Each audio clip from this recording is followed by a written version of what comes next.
इस बार के मौसम के मिजाज को लेकर पूरे देश भर की नजर है। एक तो पहली वजह यह है कि सामान्य से कम बारिश, और दूसरा कितनी बारिश होगी, क्या सूखे की स्थिति तो नहीं बन रही, कौन से ऐसे इलाके हैं जहां पर सबसे ज्यादा चिंता है। तमाम मुद्दों पे बातचीत करने के लिए आज फिर से हमारे साथ स्काईमेट के सीनियर साइंटिस्ट हैं महेश पलावत जी। महेश सर, बहुत बहुत शुक्रिया, आपने वक्त निकाला इसके लिए सबसे पहले धन्यवाद, शुक्रिया आपका। सर, ताजा स्थिति क्या है, मानसून के प्रोग्रेस को लेकर क्या खबर आ रही है? केरल, कर्नाटक, तमिलनाडु और गोवा तक तो पहुंचने की खबर आ रही थी, उसके बाद प्रोग्रेस की क्या रिपोर्ट है? देखिए, अभी तो मानसून समय से चल रहा है, पूर्वी भारत में थोड़ा सा पीछे है। और अगर बारिश की बात करें तो जो कर्नाटक है, केरल है और साउथ कोकन एंड गोवा, वहां पर बारिश काफी अच्छी हो रही है। अंडमान में अच्छी हो रही है, नॉर्थ ईस्ट इंडिया में पहले से अच्छी बारिश हो रही थी। तो लेकिन जो इंटीरियर पार्ट में मानसून की प्रोग्रेस हो गई है, लेकिन वहां पर अभी बारिश इतनी अच्छी हो नहीं रही है। तो अब आगे भी ऐसा लग रहा है कि 2-4 दिन में मानसून मुंबई तक पहुंचेगा। अभी समय लगेगा, मेरे ख्याल से 14 तारीख के आसपास मानसून पहुंच जाएगा मुंबई में। तभी झमाझम बारिश वहां पर होगी। लेकिन पूर्वोत्तर राज्यों में अच्छी बारिश रहेगी, पश्चिमी तट पर रहेगी। लेकिन जो प्री मानसून गतिविधियां हैं वो अब उत्तर भारत में शुरू होने वाली हैं। लेकिन प्रोग्रेस जो मानसून की है वो हो सकता है कि पूर्वी भारत में और जो मुंबई के आसपास थोड़ा सा और डिले हो जाए। ओके, तो अभी तक मानसून की स्थिति ठीक है, लेकिन आगे कुछ डिले हो सकता है। लेकिन सर, जो दिल्ली आसपास के इलाके हैं, पंजाब, हरियाणा, वहां पे अभी भी लू की स्थिति है, वहां कब निजात मिलने वाली है? वहां कुछ प्री मानसून की आप बात कर रहे थे, वहां कुछ बारिश होने वाली है क्या?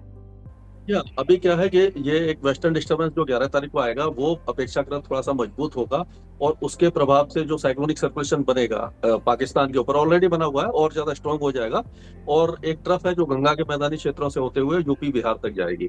तो अब क्या होगा कि 11 तारीख की रात से, यानी कल की रात से, जो पंजाब, हरियाणा और पहाड़ों पर बारिश की गतिविधियां शुरू हो जाएंगी। दिल्ली के साथ साथ उत्तर प्रदेश, बिहार, झारखंड, पश्चिम बंगाल, यानी गंगा के मैदानी क्षेत्रों में बारिश शुरू हो जाएगी। और 12 और 13 तारीख को जो पूरा नॉर्थ वेस्ट इंडिया है, राजस्थान के भी कई इलाके उसमें शामिल होंगे, उत्तर प्रदेश, छत्तीसगढ़, पूर्वी भारत, दिल्ली, पंजाब, हरियाणा, इन सारे इलाकों में मानसून से पहले की जो प्री मानसून बारिश है अच्छी होगी। तो वहां पर गर्मी से भी राहत मिल जाएगी और आगामी फसलों के लिए भी जमीन थोड़ी सी तैयार हो जाएगी, नमी काफी अच्छी आ सकती है। ये एक अच्छी खबर आ रही है कि 11 से लेकर 14-15 तक इन राज्यों में, खास करके उत्तर भारत में, मध्य भारत के कई सारे इलाके, दिल्ली के आसपास के इलाके, बिहार, यूपी में अच्छी बारिश हो सकती है। और प्री मानसून बारिश होगी, मानसून के पहले पहुंचने के ठीक पहले इस तरह की बारिश होगी जो किसानों को अच्छी मदद मिल जाएगी। वैसे मानसून सर, दिल्ली, यूपी, इन सब इलाकों में कब तक पहुंचने की उम्मीद है? क्या 20 जून के बाद ही पहुंचेगा इन इलाकों में मानसून? जी हाँ, ऐसा लग रहा है कि जो 16-17 के आसपास तो पहुंचेगा ये, बिहार के कई इलाकों के साथ साथ झारखंड में, और ये ईस्ट यूपी तक भी पहुंच सकता है 16, 17, 18 तारीख के आसपास। लेकिन जो दिल्ली की बात करें तो दिल्ली में समय के आसपास ही पहुंचेगा। जिस 27 जून के आसपास की डेट है तो वही उसी समय पहुंच सकता है। और आगामी अभी जो आगे के 4-5 दिन है उसमें ऐसा लग रहा है कि जो इंटीरियर पेनिसुला है, खास करके जहां मानसून पहुंच चुका है, तेलंगाना हो गया, कर्नाटक में बारिश अच्छी होगी, लेकिन तेलंगाना हो गया, महाराष्ट्र के जो इलाके हैं, यहाँ पर मॉडरेट शावर्स होते रहेंगे। लेकिन जो पूर्वी भारत है, जैसे मैंने बताया कि 4-5 दिन का हो सकता है कि वहाँ डिले हो जाए। तो इस तरह की ही स्थिति बन रही है। और नॉर्थ वेस्ट इंडिया में प्री मानसून गतिविधियां हो जाएंगी, पहाड़ों पर अच्छी बारिश हो जाएगी। केवल इस समय जो प्रॉब्लम आएगी वो साउथ वेस्ट मध्य प्रदेश में, जैसे कि नीमच है, रतलाम है, उज्जैन, ये अलीराजपुर, बड़वानी, खांडवा, खरगोन, ये इलाके हो गए। और जो पश्चिमी राजस्थान और गुजरात, ये जो इलाके हैं, यहाँ पर अभी सूखे जैसे हालात बने रहेंगे। बाकी जो भारत है वहां पर या तो मानसून की बारिश या प्री मानसून बारिश होती रहेगी। ओके, तो साउथ वेस्ट एमपी, राजस्थान और गुजरात, ये 3 राज्यों के ये इलाके ऐसे हैं जहां पे अभी कुछ दिन और आपको इंतजार करना पड़ेगा अच्छी बारिश की, मानसूनी बारिश की। सर, राजस्थान और गुजरात के काफी सारे दर्शक हैं जो हमें फॉलो करते हैं, उन्हें कब तक राहत मिलेगी? वहां मानसून की एंट्री कब हो रही है? देखिए, गुजरात में, साउथ गुजरात में, सूरत वगैरह में बहुत हल्की बारिश हुई है। तो 15-16 के बाद वहां पर जो साउथ गुजरात है, अमरेली, भावनगर हो गया, सूरत, वलसाड, डांग, पंचमहल, नवसारी, ये जो इलाके हैं यहाँ पर तो बारिश की गतिविधियां शुरू हो जाएंगी। तो जो थोड़ा सा, क्योंकि मुंबई में थोड़ा डिले हो रहा है, 10 तारीख की जगह 14 तारीख के आसपास लग रहा है कि मानसून आएगा। तो आगे भी जो गुजरात में भी आप मान सकते हो 5 से 7 दिन का थोड़ा डिले हो जाएगा।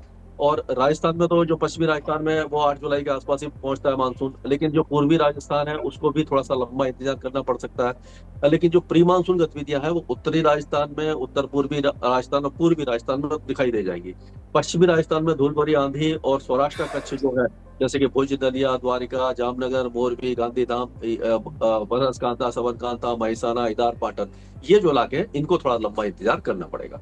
ओके, तो गुजरात राजस्थान को लेकर भी आपने काफी कुछ क्लैरिटी दे दी है। सर अब एक सवाल, ये मॉनसून में जो एल नीनो का जो प्ले है वो उस पर सबकी नजर है, क्या लग रहा है अभी न्यूट्रल कंडीशन में है या अब धीरे धीरे एक्टिव मोड में जा रहा है?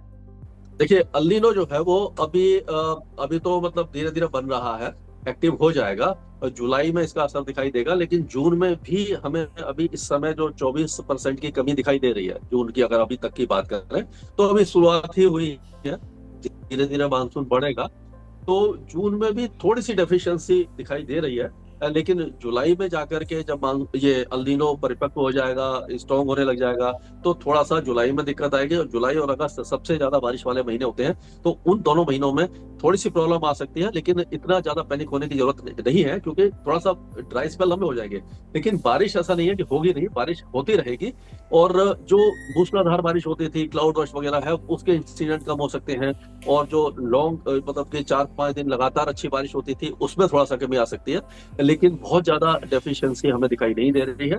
अब इंतजार है बंगाल की खाड़ी में कोई वेदर सिस्टम बने, जो 20 तारीख तक दिखाई नहीं दे रहा। अगर कोई अच्छा वेदर सिस्टम बन जाता है तो मानसून को काफी अच्छा पुश मिलेगा और पूर्वी भारत से लेकर के मध्य भारत तक मानसून जल्दी पहुंचेगा।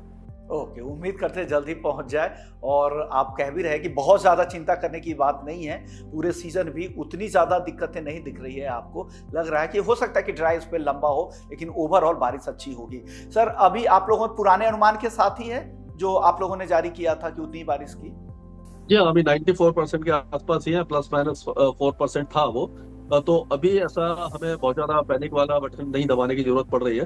तो देखते हैं आगे, अगर जुलाई में किस तरह का मानसून रहता है, उसके बाद अगर कुछ हुआ तो फिर आगे बात करेंगे।